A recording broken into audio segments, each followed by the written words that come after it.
arbitration is a private dispute resolution system that ends with a final and binding arbitral award.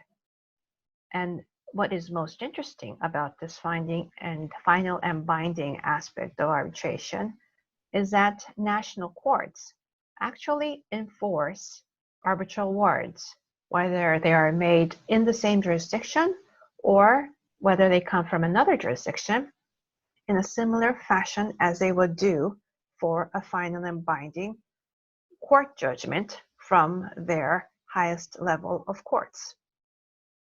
An important international legal instrument that is important to know as we understand this concept is the New York Convention on the Recognition and Enforcement of Foreign Arbitral Awards.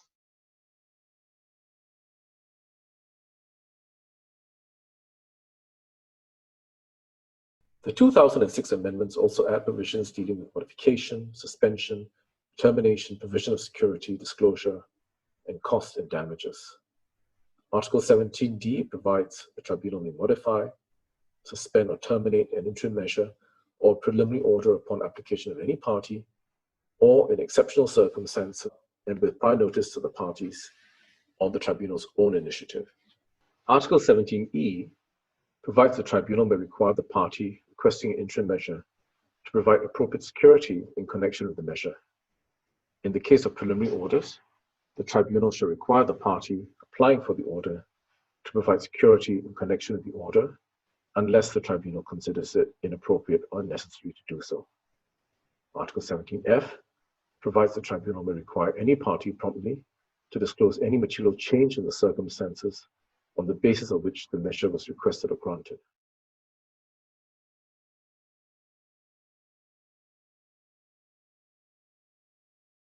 I'd now like to talk a little bit about the mediation process itself. So I want to start by saying that we need to think about the pre-mediation phase, the mediation proper part, and the post-mediation phase. So if you like, there are three phases: pre-mediation, mediation proper, and post-mediation. Within the mediation proper phase, we often distinguish between the information gathering part of the mediation, where the mediator is gathering information and encouraging parties to put their interests, concerns on the table, and the parties are sharing information. And then we have the exploration phase,